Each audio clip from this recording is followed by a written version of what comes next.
जय माता दी दोस्तों, कैसे हैं आप सभी।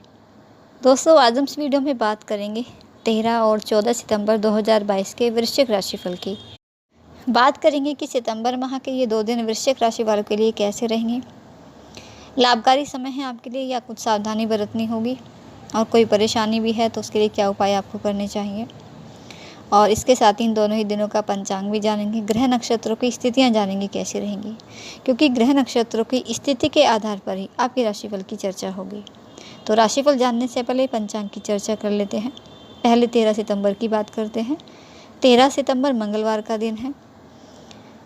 आश्विन माह कृष्ण पक्ष की तृतीया तिथि रहेगी। ये सुबह 10:40 तक है। उसके बाद चतुर्थी तिथि प्रारंभ होगी। सुबह 7:35 तक वृद्धि नाम का योग बन रहा है। उसके आगे ध्रुव नाम का योग बनेगा। और सुबह 6:36 तक रेवती नक्षत्र रहेगा। उसके आगे अश्विनी नक्षत्र शुरू होगा। और चंद्रमा की स्थिति की बात करें तो चंद्रमा इस दिन मेष राशि में गोचर करेंगे, और सूर्य ये अपनी ही राशि सिंह राशि में पहले से ही विराजमान चल रहे हैं। इस दिन का राहु काल का समय दोपहर 3:23 से लेकर शाम 4:56 तक का रहेगा। 14 सितंबर की चर्चा करते हैं। 14 सितंबर बुधवार का दिन है। कृष्ण पक्ष की चतुर्थी तिथि ये सुबह 10:27 तक है। उसके आगे पंचमी तिथि प्रारंभ होगी। ध्रुव नाम का योग इस दिन ये सुबह 6:16 तक है। उसके आगे वैघात नाम का योग बनेगा। और अश्विनी नक्षत्र रहेगा ये सुबह 6:58 तक, और उसके आगे भरणी नक्षत्र रहेगा। चंद्रमा की स्थिति इस दिन मेष राशि में है, और सूर्य सिंह राशि में ही विराजमान है। और इस दिन का राहु काल का समय दोपहर 12:16 से लेकर 1:50 तक का है। तो कोई भी शुभ कार्य करे, नया निवेश करे या किसी भी नए काम की शुरुआत करें तो राहु काल में करने से बचना चाहिए, क्योंकि राहु काल में किया गया कोई भी कार्य सफलता नहीं होता। तो इस चीज़ का इन 2 दिनों में ध्यान रखें। लेकिन साथ ही इन 2 दिनों में बहुत ही 2 शुभ योग भी बन रहे हैं, सर्वार्थ सिद्धि योग और अमृत सिद्धि योग। ये 2 योग इस समय बनेंगे, और ये दोनों ही योग बहुत ही शुभ योग माने जाते हैं। सर्वार्थ सिद्धि योग ये 13 सितंबर की सुबह 6:36 से प्रारंभ होगा, और 14 सितंबर की सुबह 6:05 तक है। इसके अलावा अमृत सिद्धि योग ये भी 13 सितंबर की सुबह 6:36 से ही प्रारंभ हो रहा है, और अगले दिन यानी 14 सितंबर की सुबह 6:16 तक रहेगा। सर्वार्थ सिद्धि योग के बारे में जान लेते हैं कि सर्वार्थ सिद्धि योग ये एक अत्यंत शुभ योग है, जो कि निश्चित वार और निश्चित नक्षत्र के संयोग से बनता है। और ये योग सभी इच्छाओं को, सभी मनोकामनाओं को पूर्ण करने वाला योग माना जाता है। ऐसी भी मान्यता है कि इस योग में किया गया कोई भी कार्य हो सफलतापूर्वक जरूर संपन्न होता है, और उसके शुभ फलों में वृद्धि होती है।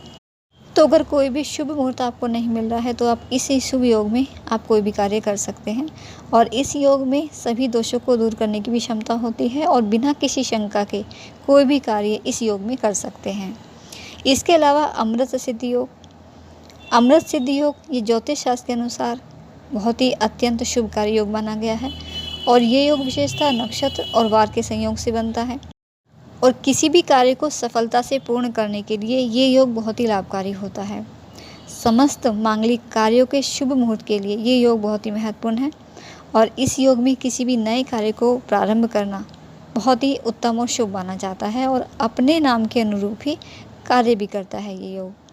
इस योग में किए जाने वाले पुण्य कार्यों का फल व्यक्ति को अमृत के समान प्राप्त होता है, ऐसी मान्यता है। ये योग सफलता और शुभता का प्रतीक माना जाता है। तो इस तरह से ये 2 दिनों में 2 बहुत ही शुभ योग बन रहे हैं, तो इन योगों का भी आप पूरा लाभ उठाएं। तो ये 2 दिनों की ग्रह नक्षत्रों की स्थितियाँ, और इन ग्रह नक्षत्रों की स्थिति के आधार पर ही जानते हैं कि आपके लिए 2 दिन कैसे रहेंगे। चंद्र राशि पर आधारित ये राशिफल आपको बताया जा रहा है, और चंद्रमा की स्थिति के आधार पर ही आपके राशिफल की चर्चा हो रही है। चंद्रमा की स्थिति की बात करें तो चंद्रमा मेष राशि में विराजमान है दोनों ही दिनों में, यानी वृश्चिक राशि के 6ठे भाव में चंद्रमा गोचर करेंगे, और 6ठा भाव ये नकारात्मकता का प्रतीक है, रोग ऋण और शत्रुता का भाव है ये। तो समय आपके लिए थोड़ा सावधानी वाला है, संभलकर और सावधानी से चलने का समय है आपके लिए। इस समय कुछ मानसिक परेशानियों से आप घिरे रह सकते हैं, किसी की कही गई कोई बात आपको परेशान करेगी, या कुछ बहुत सारे कामों का दबाव आप पर रहेगा जिससे मानसिक तनाव आप महसूस करेंगे।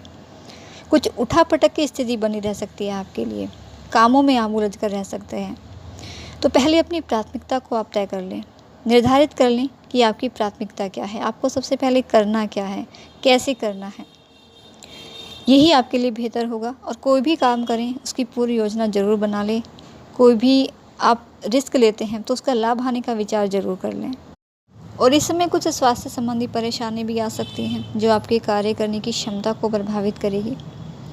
इस वजह से कुछ काम भी आपके पेंडिंग रह सकते हैं, या आपके विरोधी आपकी खराब सेहत का लाभ उठाने की कोशिश कर सकते हैं। तो इसलिए अपनी सेहत पर पूरा ध्यान दें, नज़रअंदाज अपनी सेहत को लेकर बिल्कुल भी ना हों आप। और कोशिश करें कि दूसरों को प्रभावित करने के लिए, दूसरों पर अपना अच्छा प्रभाव डालने के लिए आप ज़रूरत से ज़्यादा खर्च ना करें, क्योंकि यहाँ आपकी फ़िज़ूल खर्च होने की भी संभावना है। और पैसों का कोई भी लेन देन करें बहुत ही सोच समझ कर करें, सावधानीपूर्वक करें। निवेश करने से इस समय बचें, किसी भी नए काम की शुरुआत इस समय करने से बचें। हालांकि इस समय पितृपक्ष भी चल रहे हैं, तो पितृपक्ष में भी किसी भी नए काम की शुरुआत नहीं की जाती है। और यहाँ चंद्रमा की स्थिति भी आपके लिए ठीक नहीं है, तो इसलिए इन चीज़ों को करने से इस समय बचें। हो सकता है कि इस समय कोई आपका खास परिचित आपके साथ विश्वासघात करे, यानी शत्रु से भी आपको सावधानी बरतनी है। कौन आपका शत्रु है, कौन आपका दोस्त है, इस चीज़ की पहचान आपके लिए ज़रूरी रहेगी। इस समय आपके लिए आर्थिक लाभ की संभावना पूरी रहेगी, आपका रोज़गार अच्छा चलेगा। और अगर नौकरी पेशा हैं तो दफ्तर में आपकी वाहवाही भी होगी। लेकिन कोशिश का आपको करनी है कि अपने क्रोध पर, वाणी पर तो पूरा नियंत्रण रखें, और सभी के साथ अच्छा सामंजस्य बनाकर चलेंगे तो आपको कार्य में सफलता मिलेगी। अपने कार्य पे पूरा फोकस बनाकर रखें, काम को पेंडिंग न रहने दें, आज का काम कल पर बिल्कुल ना छोड़ें। तो इस समय आर्थिक तौर पर तो सुधार आपके लिए तय है, लेकिन विवादों से बिल्कुल दूर रहे, बहसबाजी से बचें। और पूरी कोशिश करें कि गुस्से पर कंट्रोल रखें, वाणी पर कंट्रोल रखें। दूसरों पर गुस्से होने के बजाय, नाराज़ होने के बजाय बेहतर होगा आपके लिए कि आप दूसरों की बातों को सुनें और समझें। हालांकि इस समय आप दूसरों को अपनी प्रभावित करने वाली कला और सही सोच और सही समझ से हर समस्या को सुलझाने का पूरा प्रयास भी करेंगे, और उसमें आपको सफलता भी पूरी मिलेगी। और ये समय प्रेम संबंधों के लिए भी प्रतिकूल रह सकता है। पति पत्नी दोनों का घर और व्यवसाय में ये एक सामंजस्य बनाकर रखना, ये आपके पारिवारिक और आपके आपसी संबंधों को मजबूत करेगा। वरना आपके स्वभाव में क्रोध और आपके मानसिक तनाव का प्रभाव ये आपके परिवार के वातावरण और आपके वैवाहिक जीवन पर भी पड़ सकता है। तो इन चीज़ों का ध्यान आपको रखना है। काम की अधिकता के चलते थोड़ी सी थकान और मानसिक तनाव से भी आप परेशान हो सकते हैं, लेकिन कोशिश करें कि तनाव को अपने ऊपर हावी ना होने दें, और थकान को कम करने के लिए खुद को आराम ज़रूर दें। बाहर जाते हैं तो वाहन बहुत ही सावधानी से चलाएं। माता पिता का सहयोग आपको मिलेगा। और धन का लेन देन किसी तरीके का भी कोई भी करें तो बहुत ही सोच समझ कर करें। पैसा तो इस समय उधार ना तो किसी से लें और ना ही किसी को दें। दोनों ही स्थितियाँ इस समय आपके लिए ठीक नहीं रहेंगी।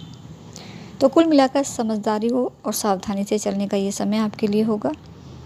सावधानी और समझदारी से चलेंगे तो कोई परेशानी नहीं होगी।